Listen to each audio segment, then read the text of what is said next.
Balcone's first ever year-round bourbon was an inspiration. It all had to work together. A blend of carefully selected ingredients, Texas-sized pot stills, and creative people determined to find the absolute best way to usher a new whiskey along.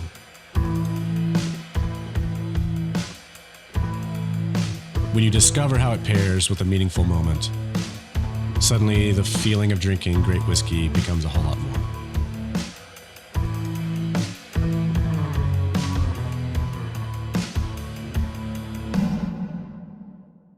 Hey everybody, welcome to this week's episode of Whiskey Neat, spirited conversations with interesting people.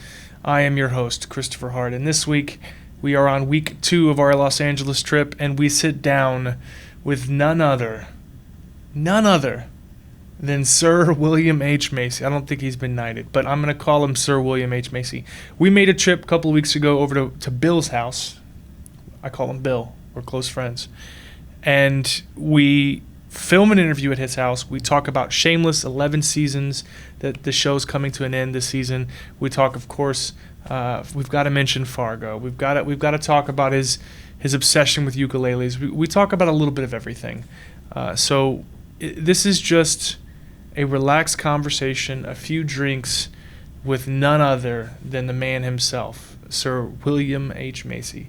It could not have been a cooler time. We had a great experience, and then when it was all said and done, his house is kind of on the side of a mountain, and you've got all these. I think he owns a couple of acres, but it's like the side of the mountain. When it was all said and done, he went and he picked off some lemons, some limes, some clementines, and just brought us all this fruit to make cocktails with later at the hotel. He could not have been more down to earth. I mean, the guy. We talked about it all week, of just how surreal and exceptional and nice. And God, you talk about someone who's been doing this for a few decades in Hollywood. For him to be so grounded and normal and healthy and kind, man, it's exciting. So for over 30 years, Signatory has been one of Scotland's premier independent bottlers, selecting the finest casks of whiskey from over 120 different distilleries. From big names you already love to your new favorites you've never seen, and even legendary closed distilleries.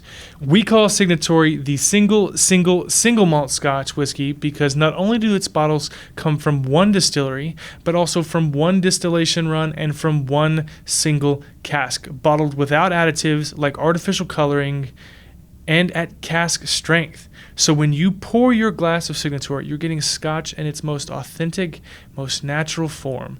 It's the closest you can get to a warehouse tasting without boarding a plane. Signatory Vintage Scotch Whiskey is bottled in Pitlochry, Scotland, and imported by Total Beverage Solution, Mount Pleasant, South Carolina, and must be 21 or older to purchase. Signatory is made to be enjoyed, but please, please, please do so responsibly. Without further ado, please welcome William H. Macy. Cheers.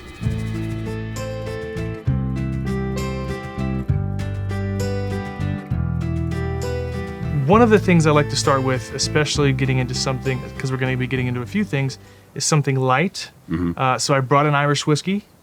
Okay. I don't know if you, what's your forte? Scotch, bourbon? Where do you? Yes. Did you get your legs under you? Yes, Scotch, bourbon, nice. A little bit of everything. So this is an organic Irish whiskey. They've been trying to prove that terroir is a thing. It's huge into wine, yeah, but it's controversial in whiskey. So I figured we can get started with a little Waterford Irish whiskey, single farm, single origin. I smell it because that's what the cool people That's do. what the cool people smell it first. Usually with a mustache. I don't even bottle it. I can't get the top off fast enough. 100 proof. Oh, that'll warm you up. So let's talk about Frank Gallagher. This is the end of an era. Boy, that is good. It's sweet. Is this old? It's not very old. I don't actually have the age on it, but it is very light, very pears, very fruit forward. As far as Irish whiskey goes, I'm a fan. Yeah, me too. I do like the whiskeys. That's sort of a new thing for me. I like whiskeys better than any of them. I was a Scotch drinker for a while. But man, whiskey or bourbon, but I think a good rye whiskey is my number one now. I'm actually excited to try The Woody Creek. a rye whiskey that you brought. Frank Gallagher. You wanted to talk about Frank Gallagher? Yeah, so I just, this is an entire generation, right? I mean, it's been 10, 11 years, 11th season, final season. What's next? How's it been?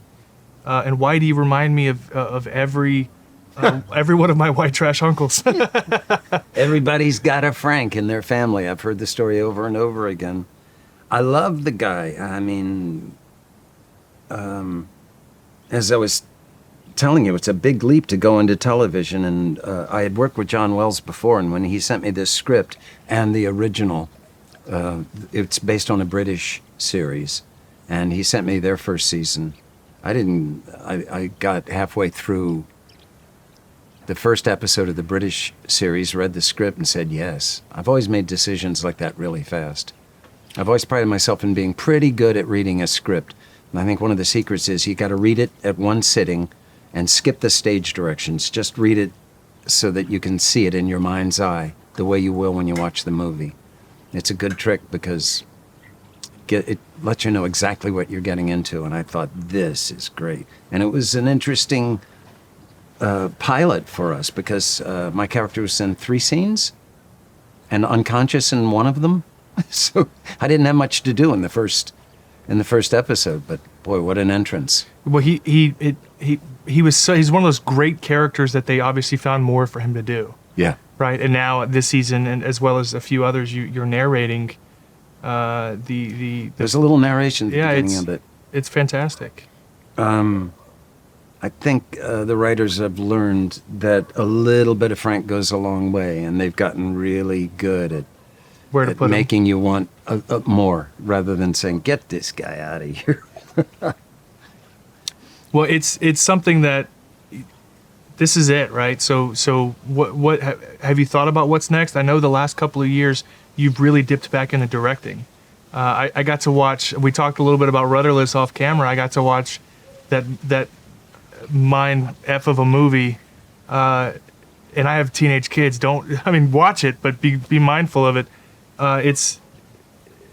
Is it something that you want to continue doing? You want to get back into directing, or what's next for? It's hard. I directed 3 films in a row during Shameless in our hiatus, and it was just too much because I ended up working year-round, and I missed every single vacation, and it's just too much work. And directing is so hard. I had no idea. I'm nicer to directors ever since I directed. I even apologized to some, but I would like to do it a bit more. And Felicity, my wife, bought a book called The Iron Will of Shoeshine Cats, and she and I wrote the pilot, and we sold it to Warner Brothers, and they've said I could direct the pilot, so now we got to find a buyer for it. Warner Brothers will see us through that. I would direct that, and I'm excited to do it. Yeah, I'd like to direct some more. I don't know if I can do independent films, the micro budgets. I'm too old for that. It's tough. It's just too rugged for me. Well, and I watched Layover too. This week has been fun. When you grow up, and that's the great thing about being in this business as long as you have is you have generational followers, right? Like I'm 33, and the vast majority of my life, I've seen you on the screen. So it's kind of fun, at least for me, just to get to sit down and have a drink with the man. So I appreciate it, and and so I reached out. 33. Gee. I think you're older than this. You're older than all of these. Or younger. I'm younger than all of them. Yeah. These. Yeah, these are older than you. So I reached out to you, and then as fate would have it, you've got a really interesting backstory involving Woody Creek Distilling. Which is why I thought you were calling. My wife grew up in Colorado, Little Woody Creek. Moved there when she was about 7, and we recently bought her home, her childhood home, and redid the whole thing. And I've been going to Colorado. It's right outside Aspen. I've been going, well, ever since we've been going together, so that's many, many years. And it's, they're horsey, and there's a lot of fields there, and we were doing a barter with Woody Creek Distillers. They would hay the fields, and they would take about 3 or 4 acres and grow potatoes for their vodka. And last year, a little bit more, they came to me and said, how about you be the spokesperson? They're going to ramp up production. And I said yes. You're the face of a whiskey brand. Look at this face. I could sell whiskey. I tell you. Yeah. Out of a paper bag, but Yeah, right. Okay, why do they call them bootleggers? I don't know. Because the first time they tried prohibition, about, 10 states agreed to it, and this is before the 20s. This is late 1800s. And no sooner had they passed the law than people were walking around, and they would put a bladder down their pants leg filled with whiskey, and they'd go along the street, and there's a little hose, and they'd fill a glass for you, and they called them bootleggers, because that's where they kept the whiskey. The whiskey. That's one of the things that this country has never been able to do right, and that's prohibition on anything. Like no. it just doesn't work. No country can do No, prohibition. you can't on marijuana, and luckily California's got that figured You've out. got kids. Just say no. That's all they want to do once you say no. We've actually, so I grew up in a very religious household. I'm so sorry. It's super Pentecostal, right? And when our daughters came of age, I was like, you're going to cuss if you want to cuss. Like, if I tell you not to, you're going to lie, and I don't want you to lie, so. Oh, good for you. That's my crowning achievement as the one improvement from when my parents raised me to when I became a father. I have 2 daughters, too. And I thought a lot about it. What do I want to do differently? Because I don't know much, but I know this. If you don't make a different plan, you'll do exactly what your parents did. And if you hated it, it's... Yeah. Do it all over again. You know that first time you open your mouth and your mother was speaking when you were talking to your kids, it's a sobering moment. So I made some plans differently. And, I was starting to do, I got 2 gorgeous daughters, and as they were getting older, I was starting to do all the jokes of, I'll get a shotgun and put it on the table when the boys pick them up and say, if she's not home by midnight, use that on yourself. And then I thought, I don't want to do that. I want them, I got in trouble for saying it, but it's what I really want. I want them to have lots of healthy, well-adjusted sex in their lives for as long as they can, without guilt. Even though I agree with you, it's really hard to hear those words. It's really hard to say. It's really hard to hear those words. If you can't get yourself to say that, at least don't say the negative stuff, Don't shame them. Don't shame them. That's the other thing I've learned as a father is I never want my kids to be ashamed for what's normal. Yes. And it's weird. It's an adjustment. But if you grew up in a religious household, shame was the leading cause of damage, of bad decisions, like going the exact opposite of what they're telling you not to do. I don't want to shame my kids. So No. I agree with you. I just have a hard time saying those words out loud. It is really, really hard. It's weird. I haven't fully adjusted, but at least I don't say the negative stuff. Sure. I don't say I'm going to get a gun and chase the boys away. I just try to tell them to make good choices and be healthy. And as a father of girls, it's so much more important that they are healthy and that they don't lie to you, because otherwise you end up having a grandchild living at home. And I'm pleased as punch to have girls. It's a good time to be a girl. They're going to rule the world. And it's about time. We need women to run this world. Well, I'd love to jump in on your rye whiskey. Do you want to start with the rye? You want to go with the bourbon? The rye is the one that swoons you. It's the nectar of the gods. So I've signed on to Woody Creek. There's the bourbon. I signed on to Woody Creek, and I've been hawking this stuff everywhere. And I've given it to a lot of people in the business, saying next time you do an event after the COVID passes, let us do the event for you. And they said yes. And I've been getting good reviews from all the people that I send it to. Oh my gosh. 100% rye. That rye smells fantastic. Yeah. Lots of pine. So, sourced from Colorado. Colorado. So wait, are they making it? When you say sourced from? Oh, that's sweet. Yeah, no, distilled. Yeah, they distill it.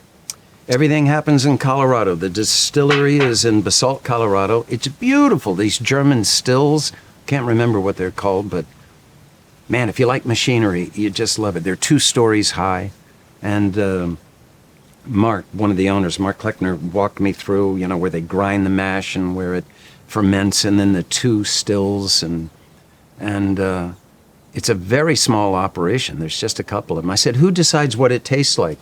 And he said, well, I like, and there's about 3 guys, and you could see them going, sipping it and going, I like it. It's actually fantastic. I pride myself on having everything. Like, I'm the type of guy that if someone's like, have you had this? I like being able to say, yeah, of course. I haven't had it. It's really sweet, isn't it? It's really got this very pine smooth. needle note to it. It's really nice. Yeah. I read somewhere that the creators of The Simpsons, you know what I'm going to say? No. No, that they have often talked about if they ever did a live action Simpsons that you'd make a perfect Ned Flanders. Yeah. Have you heard that? Yes, I have heard that. Yeah, I think I did a Simpsons. I got the shirt. I got the coat, which is worth its weight in gold. It's the Simpsons jacket. It's like a sports jacket, and it's. But I don't know what I did on The Simpsons. I think I said, "Hi, I'm William H Macy," and then they all jumped on me and beat the shit out of me. I'm not quite sure what the joke was, but I think it was on me. Yeah, I think you would make a perfect Ned Flanders. Is there? So I know you have such a breadth of your IMDb page is quite full. Some of it's true. Yeah, some of it. Have you thought about doing more in the maybe Marvel Cinematic or more cartoon stuff? I keep thinking about it.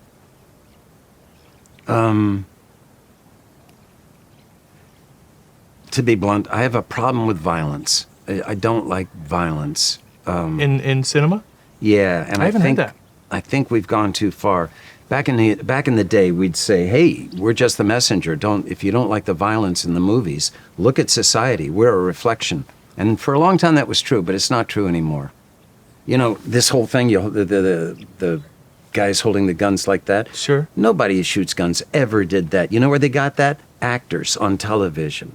Pretending. Yeah. Now they're imitating us. And I look at my daughters and I. We were heading to the airport a couple of years ago, and we counted billboards that had a beautiful movie star pointing a gun at us, and there were 15 of them. Everyone holding a gun, and I thought, enough of this crap. And it's mindless and it's fake. It's fake violence. I'll tell you what we're going to do. If I get to direct this thing, we put a character in there who gets shot and blows his jaw off. And he's going to be a regular. We're going to keep that character on and let people see what it's like to get shot in the after face. effects. Yeah, and he'll get pneumonia and it'll wreck his marriage and what it does to you. I think that's what we need. I'm not against using violence in stories. I mean, nothing is more dramatic than someone getting killed. But 40 people getting killed is pornography. It doesn't mean anything. One person means a lot. 10 doesn't mean anything. So I have trouble with the cartoonish violence. I don't know. That's like the John Wick films. You're not 100% because it's very. I mean, the body counts are insane. It's insane. A shootout between 6 guys in Manhattan and not a cop to be seen anywhere. It cuts out a lot of films for me, and they're wonderful filmmakers, but I've sort of taken a stand on the violence. If you're going to do violence, tell the truth. Of the real long-term effects and the long-term reality effects of it. And make it, nobody gets shot and gives a speech. You get shot, you go into shock. Sure. And, so do you feel the same way about sex or drug use in the movies, or is it more of because I mean drugs wise I'm pretty open-minded. I think that, and I think you even in the past have talked about you when you were younger have appreciated acid. Mm-hmm. Like it's something that I'm open to those things. I don't think that's nearly as damaging as maybe violence or me too, or some sexual things maybe. I used to see these the ratings board, and they would you'd see a woman's breasts, so it had to go to PG-13. But I'm gonna have a touch more if you don't mind. I feel triumphant. Yeah, I'm really enjoying the rye. But then they would let something through that's got people getting shot in the face all the time, as if it's okay for the kids to see that, But not some they boobs. can't see healthy consensual sex. Whoever decided that needs a therapy. You need to get into therapy because sex is good. Even the bad sex I've had was pretty good. But violence is bad, and I've never seen violence that was good, ever. I think that's a bit of a double standard, though, in all cinematography, right? I mean, whether it's television or the movie industry, it seems like violence has always been a bit more looser and widely accepted as fake, Totally. whereas sex stuff feels real, right? Sometimes you'll feel it, your heart starts racing a little bit, and you see Rosario Dawson and Crystal, and you're like, Jesus, she's beautiful. And I guess that feels more damaging, right? If you want to control that sort of thing, sexual stuff feels like you need to control that more. I think you can send out messages that you don't realize you're sending out if you're not careful about it. And things have changed, and attitudes towards women that were acceptable when I was a kid are no longer acceptable, thank God. Sure. So I think we have to be careful about that. I'm very proud of the way Shameless has dealt with sex. I think it's pretty doggone healthy. And one of the things is it's not such a big thing, It's not so important. I was gobsmacked after the first season that we've got these kids who are underage having sex all over the place, gay sex, and there wasn't much blowback from it because it was sweet and it was truthful, and everyone knows it's kind of normal. It's happening. It's happening, yeah. Yeah. Yeah, and you've spoken on that before. The way that Shameless has handled sex has always been something that it's been a point of pride. Yeah. I mean, that show has been, so many, pardon my language, but so many fucked up things have happened on that show that you tend to forget them, and when they happen, it doesn't affect you as much because you've come to learn that's what you accept the show for what it is, right? Yeah. And Frank's behavior, even at times, there's times where you root for Frank and you're like, I really shouldn't root for Frank. He's a garbage human being. But you find a way to root for them. And I listen, I think Shameless, I don't think there's been any controversy that I could think of other than just missing, Amy Rossum. Yeah. Yeah. I miss her too. But it's not for everyone. I tell my friends, they don't call it Shameless for nothing, if you're going to go watch it. But I think as long as we deal with things truthfully, I think the sky's the limit. Realistically. There shouldn't be anything that we can't say in this country. Of all the freedoms we've got, freedom of speech is the one that we've got to hold nearest and dearest. Everything has to be able to be said, which is not to say you say it, but you have to have the right to say it. And there was talk, back in the days, are you worried, Bill, that your Frank's his addictions, you're making them seem pleasant for people and you're sending the wrong message? And I never did, because Frank pays a dear price for his malfeasance. It's Jesus. Frank pays a very dear price. Oh, God. Poor guy. I think questions like that are a bit loaded, though. I don't think it's fair. I mean, Frank's behavior is so despicable that why would anybody... Like when someone says, do you think it's going to send the wrong message? I think it's pretty apparent. Yes, I do too. That it's not acceptable behavior by any stretch of the pull any imagination. still off of the last 10 years and think, is this the poster boy for excess? If it is, no one's going to want to do it. Yeah, I actually forgot. Again, you always forget some of the screwed up things that Frank does. And then I found an interview where you were talking about things that have blown your mind a little bit, like you can't believe they wrote this into the scene, and you talk about making love to the grave of your ex-wife. Yes. And finding a way I'm a to... Lutheran. I grew up in Western Maryland, man. I went to Luther League, and sometimes I read these scripts and I go, what? Is that even possible? Do people do that? They're ahead of me. You find a way to make it work, though. That's what's so great, is like Frank finds a way to sell something so ridiculous Yeah. that you just go with it. You watch it, you laugh, and you just go with it. It's been sort of the cornerstone of my career. I've figured out a way to make despicable people at least compelling. Like Jerry Lundegaard was the same way. He's a bad guy, but there's a couple of things. You know, we're attracted to people who are striving for anything, even if we don't agree what they're striving for. You get hung up in someone who's always working, trying to get something. That's very seductive. And I think at Frank's core, he wants everyone to have a good time. And well, he's also very accepting of his kids' behaviors. Yeah. That's like, for all of Frank's faults, he has always supported whatever his kids wanted to do. yeah, I mean, between Deb becoming lesbian or his son being gay, he didn't care. He didn't care. And that's such a beautiful aspect of Frank's character, is just the guy has so many things wrong with him, but when it comes to accepting others, it's the easiest thing for him to do. He's hardworking. Yeah. He's accepting, as you said.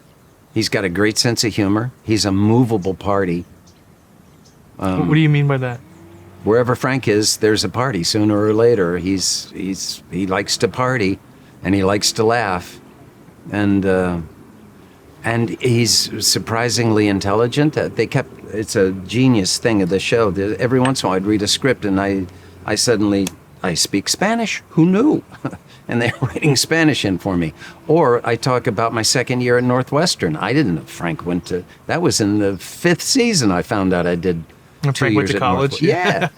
And they just drop these little bon mots that keep expanding who this guy is. It's been pretty wonderful. I found out Frank plays the piano. I didn't know that until they told me I had to play the piano. Do you play the piano? Better than Frank, which isn't saying much.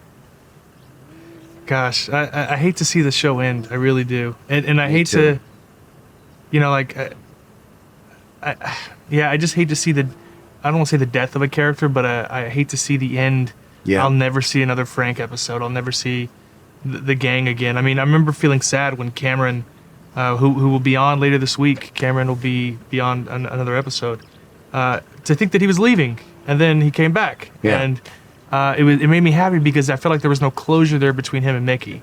And we don't have to obsess about Shameless this whole time. I'm totally people love that couple, don't they? Dude, Mickey and Ian and Lip, man. I've never rooted so hard for somebody. Lip seems to be, because there was a moment in time when the first couple seasons He was going to make it. where the sister was the responsible one keeping the family together.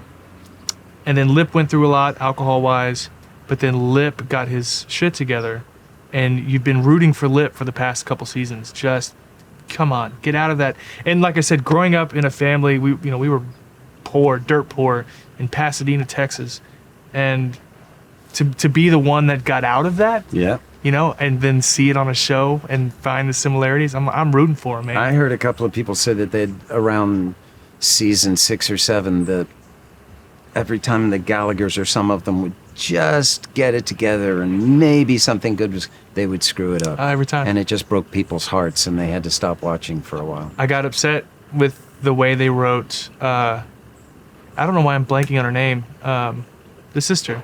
Debbie. No, the oldest sister, the one that left. Fiona. Yeah, Fiona was the figurehead. I know, she was the linchpin. Yeah. And then all of a sudden, the way they wrote her character into being so problematic, it was upsetting. As a viewer, you hate to see it happen. Frank's the constant, right? Frank's always a wild card. He's a cockroach. And Nothing will ever kill him. Nothing will ever kill him. Hey, everybody, I want to take a quick moment, take a pause in the show, and talk to you a little bit about Waterford Irish Single Malt Whiskey. This is an exceptional, different, farm to glass, grain to glass, single farm, single origin Irish whiskey that sets itself apart and does everything it can to prove that terroir in whiskey is a real thing. You can check it out at glassrev.com/Waterford today. Cheers. Do you ever find, and I'm sure you get this question a lot, similarities in Frank's either mantra or because you embody him so well. As soon as I announced you were coming on the show, all anyone could talk about is how you embody Frank in such a believable way. That's sobering thought. Well, Literally. It's a compliment in that you're a fantastic actor, right? You and your wife are known to be even within y'all's relationship, the love of acting is something you both share. To see you really embody Frank in such a believable way. Well, he's a great character, and there's some symbiotic process that goes through if a show runs for a while. The writers start to write for you, and they, I guess, hanging out on the set, I hear phrases that I've said. I hear words that I really like. They end up in the script, or I come in ranting about something, and then I see that it's become a plot point. So I may embody Frank a bit, but Frank is now embodying me too. Yeah. There's some crossover. Man, this scotch is really good. I'm gonna have another pour. What's this last one? This is from. If you're into scotch, this is probably one of the most exciting independent bottlers. I would say the most exciting thing happening at Scotch right now is this brand. They go cask hunting. They buy from all these different distilleries, and they release them at cask strength. So what you're looking at there is, I think, 21, 30? What does it say? Age 20 years. 20 years old, and I believe it's a Glenkeith. It's very good. Glenkeith, yeah. Yeah, 20-year-old single malt Scotch. And you said you don't like when it gets too peaty. No, I like peat. We were just talking about you want to do it in a certain order. If you want to do peat last. This is sweet. This is very sweet. Yes. It reminds me of the Irish whiskey and its bright fruit flavors. Yeah, I'm a huge fan. Irish whiskey. Scotch whiskey was made before writing. It predates written history. Really? Did you know that? They found these pot stills that are thousands of years old. They've been doing this for a long time. Well, I know that the first recording, like written recording of Scotch, was something like the 1400s. I'll bet. And that was like the first. It was something that was. I think it was between two monks. It was like an order of certain grains or something. Yeah. I forget exactly what it was. But Scotch is where I fell in love. I got into whiskey because of my wife. I started dating this girl. She was that bad. Well, no. Oh. I knew her father didn't like me very much. And I knew he liked Scotch. So I said, yeah, I like Scotch too. And bought a bottle of Freud. And at a Christmas gathering, we got to bond over a bottle one night. And you were in. From then I was in. All right. Then we got married and we have 4 kids together. And oh, you have 4? Yeah. Wait, are they all girls? No, 3 girls, 1 boy. The last one was a boy. 2 teenagers and 2 toddlers. Dude, you're in the weeds. We started over, yeah. Don't you ever miss that? No. I am so sad to think that I'm done. I got snipped, and it's so sad to think it's. You have grandparentage coming, and that's great because you know why? They go home. They'll leave at the end of the day. That's, I've heard, makes it so much makes better. it worth it. Makes it so much better. So I like, my daughters are now 18 and 20. I like this age. I like this a lot. Well, they're your friends now. Yeah. They're that's fascinating, and they're so smart and smarter than me. And I'm really loving this age. Well, it's got to be a different dynamic too. The older your kids get, especially as they become adults, just the idea of even sharing a glass of wine together and It's bonding. fantastic. It's fantastic. I don't know if I thanked you, but thanks again for letting us come by. This is your house. I know people won't be able to tell, but we are not in the middle of the woods shooting this. Bill invited us to his home, and it is one of the most gorgeous piece of land in the L.A. hillside. Everyone in California lives exactly like this. Really? Yeah, it's a great place to live. I'm sorry, all the rich actors live exactly like this. Did I say California? Yeah, I was about to say, I saw a few people at one of the exits of not living like this. No. But, oh my gosh. Yeah, it's a gorgeous home. And, yeah, so talk to me about the bourbon. What's going on with the I know we've tried the rye. We love the rye. The rye is great. The bourbon is 100% corn. And I don't know about you, but bourbon feels so American to me. It's just so perfect. It couldn't be more American. Yeah. I mean, for it to be called bourbon and sold here, it's got to be from here. Yeah. Where does it? Yeah, it's got to be corn, right? It's got to be. So bourbon has to be at least 51% corn, but there Right. are some 100% corn bourbons, as you're about to show us. Yep. I think people sometimes confuse corn whiskey and bourbon. Corn whiskey has to be used barrels or unaged. Bourbon can be 100% corn. And I'm excited because the only other 100% corn bourbon I've had recently was Iron Root, and it's very cognac-y. It's absolutely fantastic. Oh, You could drink this. You really could. I'm going to. You know what else is great about it? Let me read it. It's double distilled, right? And some places they don't do that. I was talking to Mark. These stills are 2 stories high, and they're gleaming stainless steel and copper and glass, and they're just magnificent. But they do the first run and a second run, and they take out the alcohols that aren't great. You know, there's a bunch of alcohol in there. The heads and tails. Yeah.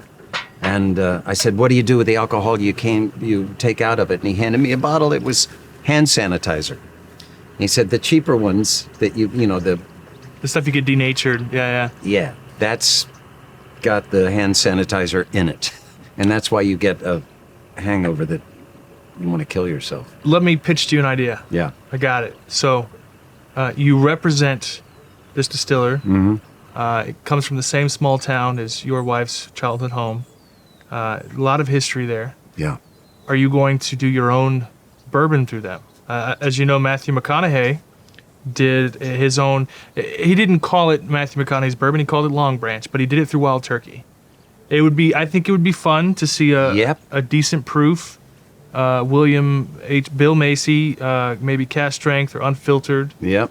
Some spin-off. It's still named Woody Creek Distillers. It's still Well, there. I'm still a young man. That could happen. I think your own. I did make a drink. We've got a drink with the rye. It's called a Smile because my daughter's name is Sophia and her boyfriend's name is Miles, so we call it a Smile. And that's a pretty good drink. I'm a big fan these days of maple syrup as the sweetener in a drink. So Like an old-fashioned? yeah, a Smile is the rye whiskey and a dollop of maple syrup for the sweetness, an entire lemon, the juice of an entire lemon, and ice, and then top it off with club soda, and it's quite good. Can you write that down when I leave? I will. I'll make it tonight. And my wife wants one with less alcohol in it, and we call those grins. I also heard another rumor that you were in the running to be Brian from Family Guy. I did not know that. You did not know that? Mm-mm. Yeah, it's I love that show. yeah, almost was Brian in Family Guy. I did the other family show. Yeah. Well, I know that there's a ton of rumors out there about you that are kind of seemingly out of nowhere. I think there was one about boomerangs, that you collect boomerangs. Don't know where that came from. Yeah, and that there's all these and I know you play the ukulele. Yeah. Yeah. Yeah, I played the ukulele a lot. How'd that Doing get some started? songs for Whiskey Creek, Woody Creek, doing this alter ego, Willie Creeks. It's great fun. We're going to record one soon. I did one and they put it out on the internet, and it's about the Woody Creek Tavern, really. You ever been there? No. Woody Creek? No. Hunter Thompson used to hang out in there. He rode his horse in. That was the second time they threw him out for 6 months. He ran for mayor of Aspen, and his office was at the Woody Creek Tavern. Colorado is one of those places that the heat in Texas is unbearable. Yeah. And we constantly talk about buying a home. And I know Todd's you've got a place up northeast, right? Mm-hmm. And every time we talk about it, it's either Oregon or Washington on the upper north twilight country. Yeah. And Colorado, and the distillers in Colorado right now are making some fantastic whiskey. I wonder why that is. I know, well, the water. Colorado used to export more potatoes than Idaho. This was back in the 1800s. So there's something about the soil, which is why they started with the vodka, Woody Creek did. But I don't. I'm not sure. Colorado's all the killing corn it. for the bourbon and all the rye for the rye comes from Colorado. And one of your pieces of land, they're growing potatoes for the vodka. Yep. And I don't know, Stranahan's 291. I mean, Colorado right now is arguably up there with Texas in terms of their craft development is off the charts. Well, I mean, it's exciting, especially as good as that rye is. That rye, I 100% agree with you, is fantastic. Yeah, it won a bunch of medals in San Francisco the first year it came out. So did the potato vodka. The potato vodka has a taste to it. It's, vodkas usually taste like what Tasteless. you mix them with. Yeah. But this has a taste because it's potato vodka, and it's really good, especially with the aforementioned lemon and a little bit of ice. Makes for a lovely evening. So I know that you brought something special, which was a bit of a surprise, sitting in front of you. The old granddad. I think we should crack it open. You think so? Yeah. That's kind of exciting. You said someone gave that to you. Yeah. And everyone loves the price on it. $5.49. $5 for a fifth. Yeah, old granddad goes for big money now. It does. Let me rephrase. Old granddad. Yeah. Vintage bottles of old granddad goes for great big money. Well, what's money? Money is not gold. I say we crack this open. Let's do it. I'm excited. We'll rinse out. I'll rinse out a glass. Yeah. We run these steps. That's our workout. Well, I've seen Frank naked for the most part, so I got Frank's in pretty decent shape. Yep. Thank Oh you, my God. gosh, this smells insane. Here, cheers. Choose. Oh my God.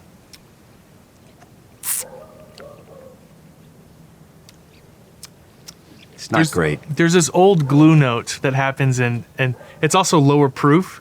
So over time, it's probably dropped a little bit. It's probably closer to 80 proof. But there's an old glue note with old granddad. It's not bad. It's definitely not There's amazing. some other. You remember dry old wood glue? You get crafts, you'd smell that kind of like your grandmother's old wooden cabinets, and you'd smell that wood glue. That's what it reminds me of. I'm afraid you're talking about hide glue. What's hide glue? It's the way it's an old glue that they used to use on wood all the time. Maybe. That's what it smells like. That's what it tastes like. I'm barely going to be able to get this down. Well, it's fun regardless. I actually brought a palate cleanser. So I opened a bottle of ginger brandy. At the time was medicinal. It even says on That's this one. Yeah, it says on the front there, it says it's for flatulence, diarrhea, upset stomach. And I've opened it. A disinfectant for the sick room or bath. At the very bottom, it's recommended doses of wine glass full before bed, right? So, which is quite a bit. Nothing has changed. A reliable, stimulating, cordial, tonic, and stomach, STOMACHIC. That's not how you From spell the stomach. best Jamaican ginger root sugar syrup pure grain distillates. I Relieves cramps, diarrhea, indigestion, and flatulence. So I opened it with Brendan Schaub and Coleman Domingo and Anthony Starr, and I thought if I'm coming back to LA, I thought it would be good if we opened it together and took another pour. If anything, it'll help wash down this old granddad. A sherry wine glassful after meals or as occasion may require. Oh, man. Well, I can't wait. Yeah, the weather's good, and you've got this perfect shade. Yeah. So just going through and tasting a bunch of different bottles. Oh, what could be better Cheers. than this? What could be better than this? A cigar. Whoa. Yeah, you smell that? Whoa. That's ginger. That's real ginger. Now I can smell it. That's 115-year-old ginger.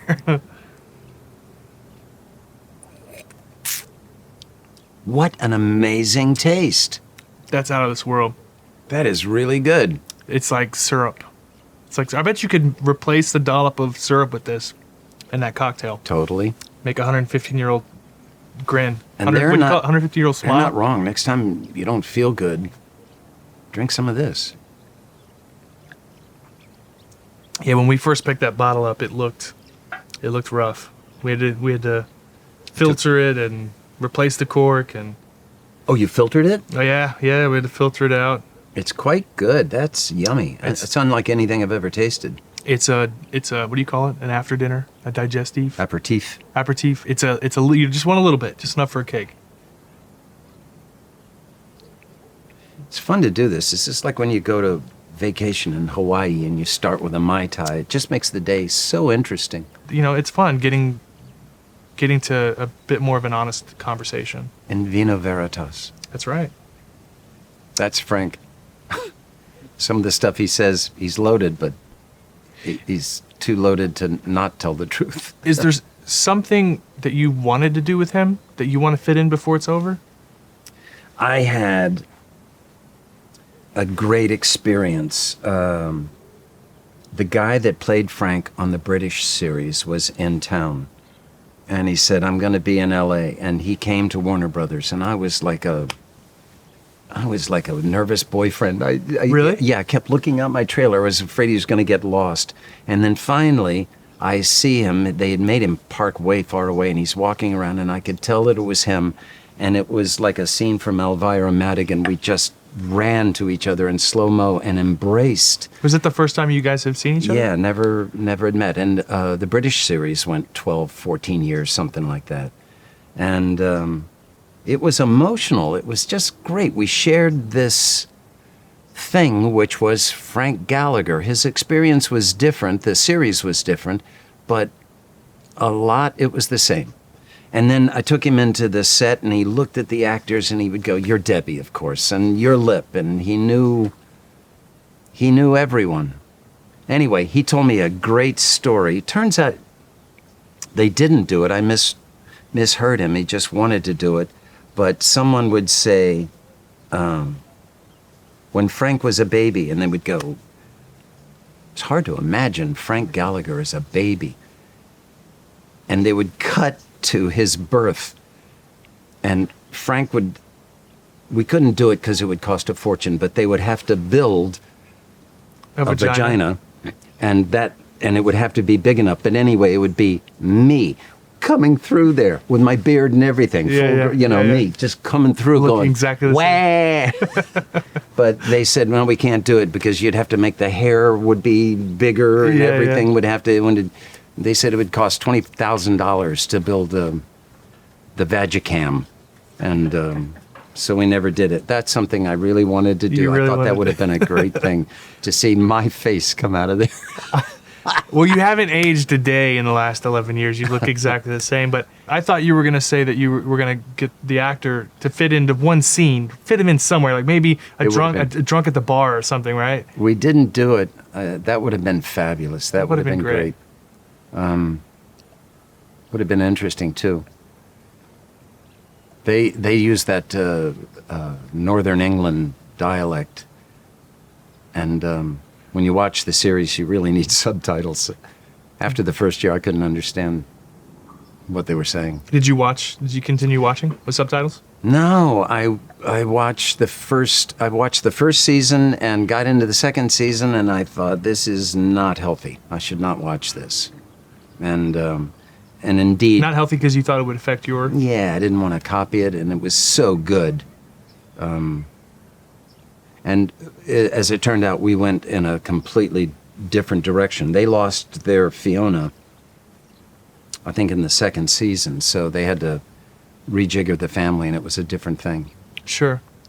We've got time for one more pour, and then we can say farewell. I'm gonna sit here and drink for the rest of the afternoon. Yeah. What you're gonna do? Well, we're not in any rush. But this is a. So I was trying to talk to you about this off camera. This is made in Texas, and it doesn't quite like bourbon has its rules. They've got their laws. Rye has its own set of rules. This fits in a gray area. Which is rum? Well, it's not quite rum. It doesn't fit the definition of rum, but it's made with turbinado sugar, so it's rum-like. It doesn't quite fit the definition of brandy, but it's brandy-like. It's called Balcones Rumble Cask Reserve. It's been its whole life in an Oloroso sherry barrel. And where's this from? Texas? Texas. And we actually picked this out. Well, here. You guys in Texas, you're really bold when it comes to your spirits. You know, Do you ever think about the first guy that said, I'm going to eat the snail? What is it? How bad could it be? Or the first person that said, let's just let this all go bad and then we'll try to get the alcohol out of it. I mean, that was... Yeah, I think about that every time I see a gooey duck video. Have you ever seen people eat those mukbangs? They look like clams, but they look like penises. They're these... They're called, yes. They're called gooey ducks. Like, who thought, I'm going to bite that? There's another name for it. Yeah, some people are there's a name really for brave. All Let's right. let Mikey drink it. Here we go. Now, this one's a bit out there. Not as out there as that ginger brandy. Do you have a big collection of... Yeah. Me and Todd we have a pretty great one. How big? Well, before I give you the answer, let me justify it. I have a whiskey festival and a show on ESPN that covers spirits, so it comes with a job. So you're a professional degenerate, is what you're saying. That's correct. I have many frank qualities, but I'm a bit more organized. I think they call them functional alcoholics. About 1,000 bottles, but it fluctuates.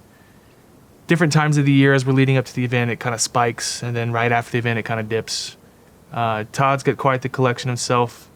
Todd over here has got a 4-story house, like a baller that he is, and you live in one of the stories, and the rest is filled with... Well, the whole 4th floor is just booze. Yeah, so I'll give you a little backstory. Houston is home to the largest whiskey club in North America, and it's 10,000 people, and they're Houston adjacent based. I mean, it kind of bleeds over to Dallas sometimes. But the largest single market group, and we do a lot of events. We do a lot of trips. Like, we'll go to distilleries together, and we'll go cask hunting, where the distillers will kind of let you go through and taste through. Choose a cask and yeah. have Well, it bottled. I mean, we spend a whole weekend in Waco picking casks from this Weekend company. in Waco. That's...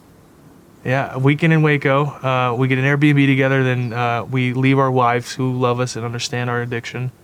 And then we just pick out our favorite barrels, and they bottle it. They'll slap our face on the side of the bottle, and we bring it back to market, and the group just devours it. I never considered that. That's genius. That if you could make money off of this, you could explain to your wife that you're just going to work. Let me tell you another story. So I had the idea for this show and doing the whiskey festival. So there's 10 years apart from our 2 older kids and our 2 younger kids. And we decided we were going to start over. But at the same time, I'm trying to convince my pregnant wife, let's start a business that involves alcohol, and we're buying booze. And she said, that's how I got in this situation. My wife could not be more loving and understanding, and now super supportive, because this year's been very good to us. But it was a hard sell at first. Like, hey, you stay home. I need you to have back-to-back kids. I'm going to go drink, and it's my job. And you can't say it's not my job, because it's definitely my job. Honey, I'm going to have affairs with lots of different people, but we'll film it.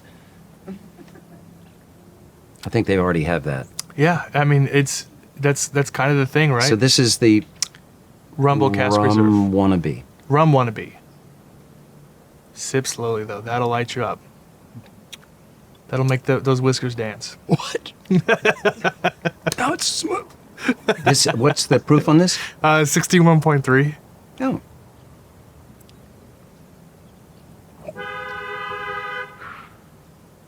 Oops. I really like this.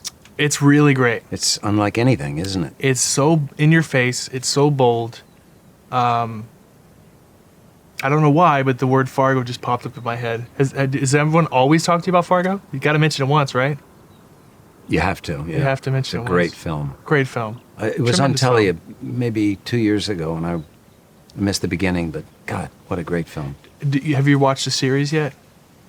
Yeah, I watched the whole first season. I've seen bits and pieces of the. It's fantastic. Billy Bob Thornton was first season, right? Oh man, he should have paid them to do that season. He was having so much fun. Billy Bob Thornton, to me, is one of the most underutilized. Like, I don't know if he just doesn't want to do enough, or he doesn't try out enough, or like I don't know what his MO is. Like, Daniel Day-Lewis purposely does one film like every couple of years. Daniel Day-Lewis is not in any rush. But Billy Bob Thornton did such an incredible job in season 1 of Fargo that it was comparable to the film. It was just as good. Oh, he was fantastic. I don't know. Does he not work a lot? I feel like I see him pretty regularly. Well, I know he's got a show, Goliath, I think. That's in the second, third year. Amazon Prime. But I just feel like I don't see him enough. It's someone that I always want to see and don't get to see enough. I mean, there have been times I've thought that about Bill Macy, but that's one of the great things about Shameless is you get to consume so much of it year round. Yeah. Sling Blade came out the same year as Fargo, so I got to hang out with Billy Bob because we were doing the whole circuit, Press circuit, junket, yeah. He's a swell guy. You're right, he's really talented. There's not much he can't do. He's someone that, I mean, Jack, our producer off camera, we talk about film constantly. He's someone that you just can't wait to watch. If he's in something, it's got to be good. It's got to be good. He's driven. There's so much going behind his eyes. You can always tell that he's working towards something, and it's hard to not watch him. He's got a great sense of story and purpose. Well, Changes listen, his look a lot too. I mean, he's always got the right. He's always got the little. Yeah, and he plays music. He's a big rocker. How'd you get into ukuleles? It's very Paul Thomas Anderson after What an answer! What a fucking answer! after maybe it was Magnolia. Anyway, he wanted to do a talent show because there was this guy in Australia who did the equivalent of the Gong Show. He'd have a hook and pull you off. And the guy's very funny and very acerbic and cutting. So Paul brought him out, and all the actors that normally work with Paul, we did a talent show. And the rule was you had to do something you'd never done before. And Felicity and I sang this song. And I'd never played a ukulele, so I bought a ukulele and never looked back. I used to play guitar. That's how I got in the business. My brother taught me when I was 14 to play guitar, and picked up the ukulele, and now my guitars have dust on them. The ukulele is the crack cocaine of stringed instruments. Don't pick it up if you don't want to get addicted. It's very Steve Martin of you, right? I mean, getting to the banjo, have you ever talked to him? Oh my God, he's a magnificent banjo player. He's a serious musician. It's insane. And I think there's an actual board that certifies when you reach master level. He's that. He said he'd give me a couple of lessons, and in fact he did. I've got a banjo, but I don't know. Didn't quite sell you like the yucca? The What do you call it? ukulele is Yucca? Yuki? just uke. Uke? Ukulele. It's the origins of it are unknown. It came from Portugal to Hawaii, and in Portuguese they called it a flea, a dancing flea, because it's so little, and the Hawaiian equivalent is ukulele or something like that. And boy, they do play it in Hawaii. Everybody plays a ukulele. You can play it very quietly, and it's also a way of sort of self-soothing, I've found, and you can look like you're playing something serious and people won't talk to you. Don't bother me, I'm creating.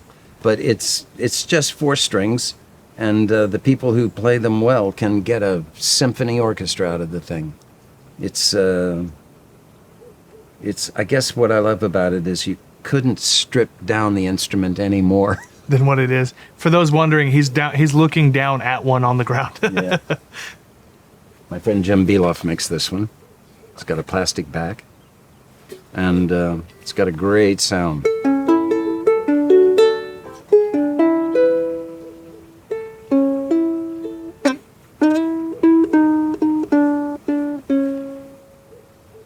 Sweet. It's really nice. Well, listen, I can't thank you enough for this. It's just been great. I've enjoyed the 6 or 7 drinks I had with you. I know, this is great. Cheers, Thank you, brother. One last one. One last one. Just looking at you. Thank you, everybody.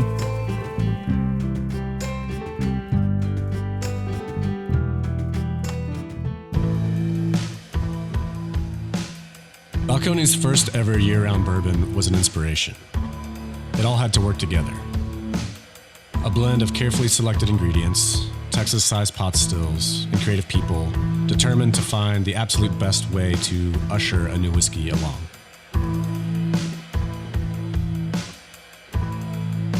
When you discover how it pairs with a meaningful moment, suddenly the feeling of drinking great whiskey becomes a whole lot more.